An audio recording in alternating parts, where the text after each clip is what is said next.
Hello and welcome to Mr. Tompkins EdTech. In today's video I'm going to be taking another look at Microsoft Forms and how you can use this in your classes and in your school. Microsoft Forms has had a number of new features added recently that will allow you to make more interesting quizzes and surveys and also improve how your old forms are organised, making them easier to find again and reuse. In this video I'll take you through all these new features and give you some ideas about how you can use Microsoft Forms with your classes and in your school to make self-marking homeworks, online quizzes, permission letters to parents, student voice surveys and a bunch of other useful stuff that will make your life as a teacher that little bit easier. First we will be looking at all the different question types and options available. Next I'll go through how to share your forms with your students via Teams or mail, and also how you and your colleagues can duplicate and share them amongst yourselves. We'll take a look at the responses you get back and how this data can be shared with colleagues or exported to Excel for further analysis. We'll take a look at how to keep all your forms nicely organised, how you can reuse them with your other or future classes, and how to best use the new group section at the bottom of the Forms homepage. At the end of the video I'll show you how to add a quick poll to Microsoft Teams Post or meet in chat using Microsoft Forms. So if you're new to Microsoft Forms, or if you've used it before and just want to find out about what's new and improved, then keep watching. This video has been sponsored by Microsoft partners and my good friends at Satchel, makers of Satchel One, which is home to Show My Homework, now being used in 1 in 3 secondary schools in the UK. Towards the end of this video I'll be showing you some of their new productivity tools that integrate seamlessly with Microsoft 365 and Teams, which I know you will find very interesting, so do make sure you stick around for that. Now I did a video on using Microsoft Forms to create flipped learning activities a while back, which you can check out here if you're interested. But since making this video, Microsoft have added tons of new features to Forms and I felt it was time to revisit this app and go over some of these new features with you in case you missed them. Microsoft Forms is great for making self-marking quizzes for your classes, for making surveys of parents, students, or if you're a school leader of your fellow teachers. It's also dead handy for making data collection forms, so rather than sending a reply slip out with a letter, you can send a forms link instead and collate your information without all that extra admin. Now there are lots of other similar tools out there such as SurveyMonkey, but the two things I like particularly about Microsoft Forms is, firstly, it is free to use if you have a Microsoft 365 account anyway, so no extra subscription fees or upgrades required for all the good features. Secondly, Microsoft Forms can automatically capture students and staff usernames when they complete the quizzes and surveys if you ask it to, which is incredibly useful and makes it a breeze extracting the data to Excel and merging this into eMark books or other data sheets.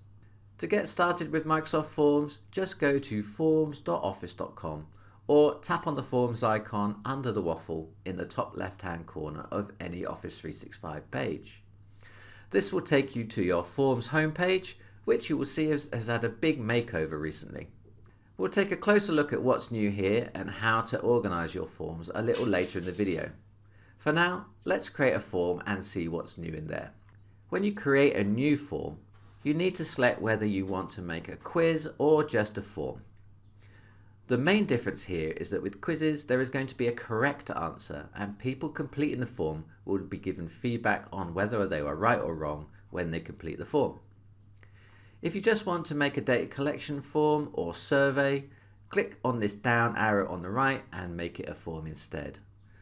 Now I'm going to make a quiz here for now. You can now add various questions to your form. There are a number of different formats you can add, including multiple choice, open text, and a ranking question type that allows you to put a list into a specific order, which has been part of Forms for a while now. What is nice is that these are now intelligent, which means it will often make handy suggestions for your response fields. So if my question was, which day of the week does Bob Geldof not like? Then you can see that it automatically suggests these possible responses and I can simply tap add all and in they all go. If you're a maths teacher like me, then this intelligence also stretches to solutions to things like linear equations, with the correct answer pre-selected.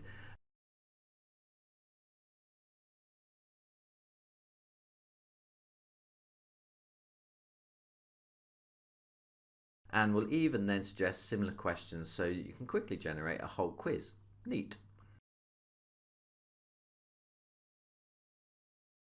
You can now also add format into your question text, including bold, italic or underline, by highlighting the text and choosing from the pop-up box, or using the classic keyboard shortcuts Ctrl-B, Ctrl-I, Ctrl-U.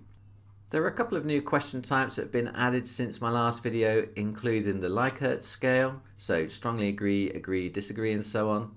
There's a new file upload option that allows people filling out the form to upload a single document, which then all go into a specifically created folder within your OneDrive. Finally, there is a Net Promoter Score, registered trademark, which sounds rather grand, but it's basically just a satisfaction rating from 0 to 10. You can add pictures and videos into your questions too, and I was using this feature in my last video on Microsoft Forms to insert a video in the first question that students needed to watch and then go on to answer questions on that video. Really great for making flipped learning style resources. I've created an example form containing all of these question types so that you can see what they look like from the user's perspective and have a go at answering them yourself. You'll find the link to this below the video. As well as new question types, Microsoft have added a couple of features for you to make more interesting quizzes and surveys. Firstly, you can now divide your forms up into separate pages, and within the options of the form you can show progress bar, which will give a visual guide to how far through the form you've got. This is great for longer quizzes and surveys. The other addition to the layout is the ability to add branching to your quiz. Branching can be really useful in data collection forms. So for instance, if a question asks, do you have siblings at your school? Then if the answer is no, then that's pretty much all you need to ask on the subject. However, if they answer yes, then you might want to ask a bunch of supplementary questions, like how many or what year group they're in, etc. So the way branching works is, if a user responds in one way, they will be guided to an additional section or set of questions, or maybe a different set of questions, or maybe just skip over a section entirely. This can be useful in quizzes, where you might give students more practice in a question type that they got wrong. So in my linear equation question I generated earlier, I could set it up so that if you get the question wrong, it asks you more questions of that type. And when you get it right, you progress to the next section. So students can just spend time working on questions where they need the practice. The branching is very flexible, so you can have a question with 5 different answers that took you down 5 separate branches if you wanted to. And then those branches can have sub-branches and sub-sub-branches. So lots and lots of flexibility for you to make your forms as simple or complex and intricate as you want. The example form I've created for you to try contains all the question types and also has some branching, so you can see for yourself how seamlessly this is presented to the user. Just follow the link in the description below the video to give it a try. Once your form is ready, you will want to share it with all your students so that they can complete it. Just tap this share button in the top right corner.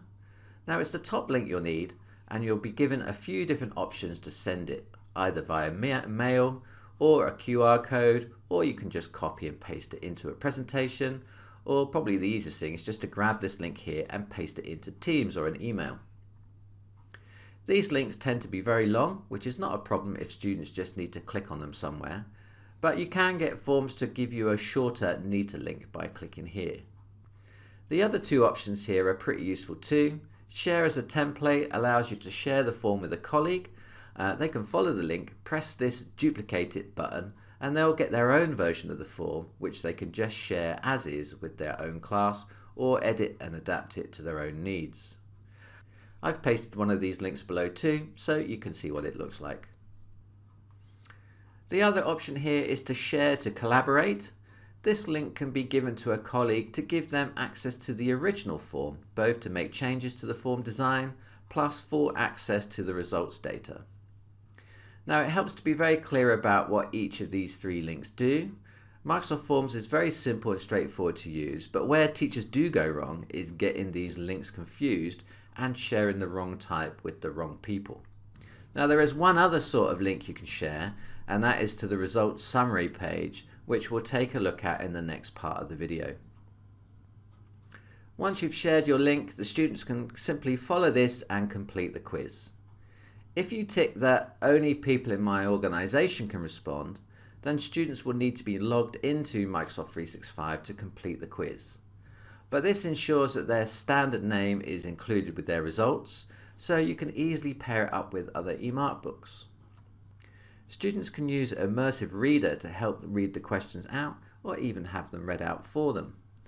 I'm not going to go into all the brilliant features of an Immersive Reader here, but you can find out all about my favourite accessibility tool in this dedicated video. Just follow the link up here. 1. What is the Office 365 app launcher also known as? 1 point. The phone pad. The waffle. The hamburger. The ujamaflip. The cheesecake. The toasted muffin. End of question. Once completed, and if you've ticked the Allow Receipt of Responses After Submission box in the options of the form, then students can email a copy of their auto-marked responses to themselves or print these out either on paper or electronically to OneNote or PDF, so they can include them in their notes. Once your students have completed the form, you'll want to see the responses that you get. You can do this by tapping this Responses tab here. Now, the summary page is really great, giving you a bunch of graphs and pie charts that auto-update as the results come in live. The results are displayed in a nice, clear and colourful way, which should give you a good overview of the data and allow you to drill down to look at individual responses. The types of charts you get depend on the question types you picked. Multiple choice or Likert style questions are the best choice for getting clear graphs in your results, but you can also dig into text responses to get the details if you wish. There is a handy export to Excel feature that will create a big spreadsheet with all the data in it, which you can use for further analysis. Alternatively, use it to add into another spreadsheet or data system that you use. Now, because Microsoft Forms automatically captures the student details, if you know a few tricks with Excel like using VLOOKUPs, you can easily and reliably merge data captured via Microsoft Forms with other spreadsheets or eMark books. If you want to learn more about these Pro Excel skills, why not check out my Teacher's Guide to Excel video series, which will explain how to do this and other eMark book wizardry. The other sharing link you can generate lives under these 3 dots here. You can copy this and share the link with your group after the form has been completed. This gives a similar overview of all the results from the quiz or survey, but doesn't share any personal details of those who completed it or who answered what. So this can be a useful way to share key insights from the survey with a wider group. I'll also drop a link to the summary page of the form I shared earlier so you can see what this looks like. Remember, you can also give colleagues the Share to Collaborate link if you want to give them full access to all the details. Let's have a look at the form's homepage and the new organisational elements that have recently been added into it. Now, this just used to be a long list of tiles showing all the forms you had ever made.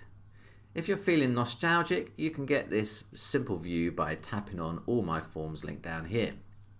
Coming back to the home page, you can see you now have these 3 tabs at the top, so you can switch between Recent, Pinned for your favourite go-to forms, and Shared with Me, which contains all the forms that you've been given access to by a colleague sending you a Share to Collaborate link from one of their own forms. This really tidies up the space and makes things much more manageable if you are creating and using lots of forms. Also added recently is this My Groups section below, which includes all your groups you're a member of in Microsoft Teams. If you've created and shared a form within a particular group in the past, then you will find it within that group here on the home page. You can also move forms you have made into a group or go into a particular group and create a new form from there. So if you're a big forms user, these features are going to allow you to keep much more organised and be able to find and reuse older forms much more easily. The limit has recently been raised from 200 to 400 forms per account, so you have plenty of space to make more and more forms. So we've seen how to create a form, how to share it, how to view all your responses, and how to keep all your forms organized. At the end of this video, I'll show you how to create a quick poll using Microsoft Forms in a Microsoft Teams post or meeting chat. So make sure you stay until the end of the video to hear about that. First though, let's hear a bit about this video's sponsor, Satchel One. Another way you can deliver your Microsoft Forms quiz to your classes is via Show My Homework from Satchel. Show My Homework is the best known element of a suite of award-winning educational productivity tools that make up Satchel One, currently being used in 1 in 3 secondary schools in the UK. Over the last 18 months, Team Satchel have been improving the features of all their tools so that it works seamlessly with Microsoft 365 and has become a complementary tool to Microsoft Teams, adding to and enhancing the key features that make it work much better in a school setting. They've recently also become a Microsoft partner and will be looking to deepen their existing integrations with Microsoft over the coming months. We've all been working online with Teams and Microsoft 365 throughout the pandemic and have no doubt become much more clued up on how it works, what it does well, and where its limitations lie. One of the big frustrations for me in setting work for my students via Teams has been the lack of parental involvement. If you've talked to any colleagues who's used Show My Homework, you will know that this is one of its major strengths. My son's school uses the Satchel One app and I can see exactly what homework he has been set, when he handed it in, and what's outstanding. Once the teacher has marked it, the grades he achieved and any feedback or discussion about the task also show up in the app. There's also his school timetable, positive behaviour points and badges that he's awarded, and as a parent this is great information for me and helps me to help him keep on top of his work. As a teacher, I really like the grading feature, which allows me to easily select from popular grading systems or simply create my own. Also the feedback feature, which allows you to have a proper dialogue with your students and keep a clear record of any improvements made with the student over time.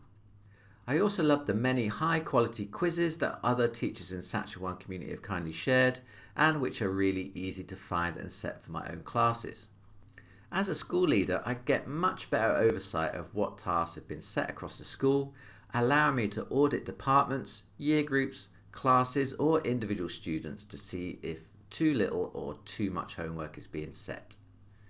Reports are flexible, simple to set up, and you can even schedule these so you're emailed with the latest updates at certain times, daily, weekly or monthly. Whilst we are hopefully coming to the end of lockdowns and home learning, working electronically with the students and setting and submitting homeworks and assignments online is definitely here to stay. Satchel One now integrates with both Microsoft Teams and Google Classroom, and it complements both. So if you want the very best online experience for the teachers, students and parents of your school, then share this video with your leadership team, or if that's you, simply follow this link, which you'll also find in the description below, and book yourself a free demo. Satchel are also offering a free 30-day trial of their learning platform for anyone interested. Just make sure you quote Mr. Tompkins EdTech when inquiring. Okay, you've made it to the end of the video, and as promised, a bonus guide on adding a quick poll to a Teams post or meeting chat. Now this used to be a bit more complicated, but it's now super easy to create a quick poll.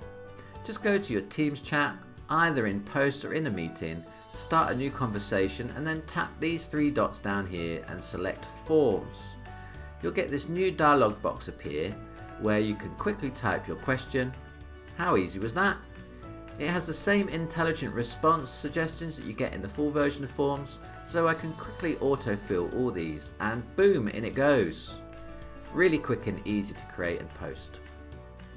You've got a couple of tick boxes at the bottom that's going to control how it behaves.